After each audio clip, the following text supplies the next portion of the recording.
Ito ang expandable garden hose. At ito ay open fiber. Ibig sabihin, yung kanyang tube ay nababalutan ng fiber. At ito mga kabayan, habang siya ay nagkakaroon ng tubig at napupuno, umi-expand yung kanyang hose. At ito ay napakadami ng kanyang 44 spray. Pwede sa shower, pwedeng flat, pwedeng center cone, pwedeng pool. At ito mga kabayan ay ipapakita ko na sa inyo kung paano ito mag-expand itong hose na ito kapag nagpupuno na ng tubig. Ito buksan natin mga kabayan.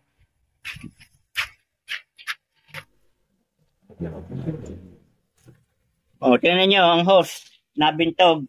Yan o, kapag siya ay nagkakaroon ng pressure. Yan mga kabayan. Yan. At ngayon naman, puno na yan, ay di atin namang ipagdidilig sa halaman. Kita nyo mga kabayan, tamang-tama na pandilig sa ating mga halaman, sa mga garden.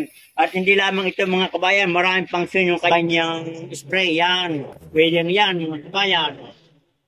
Pwede namang ating ilagay pa dito sa isa sa kung malayo. Yan. Pwede naman yan pag malalayo ang ating didiligan. Katulad yan mga kabayan. Oh. At ito, pwede rin nating i-expand pa ulit. Yan. Yan. Pang malayo ito. Kita nyo mga kabayan. Yan. Kung sa mga halaman naman, na mga malalambot, ito naman ang ating gagamitin shower. Di yan, dito dati ididilig sa puno. Kita ninyo mga kabayan, oh. Ay di maganda ang pagdidilig, hindi matutumba yung puno. At kita ninyo mga kabayan. Tama-tama sa mga ating mga halaman, ornamental, gulay, o anumang uri ng ating mga didiligin, maging prospering. Kita ninyo kahit malayo.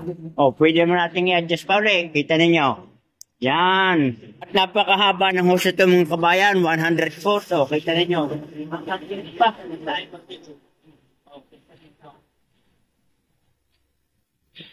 Sa mga gusto magkameron ito mga kabayan, nasa yellow basket, i-click lang ninyo at napakaganda o, marami pang function yung kanyang spray. Oh, yan.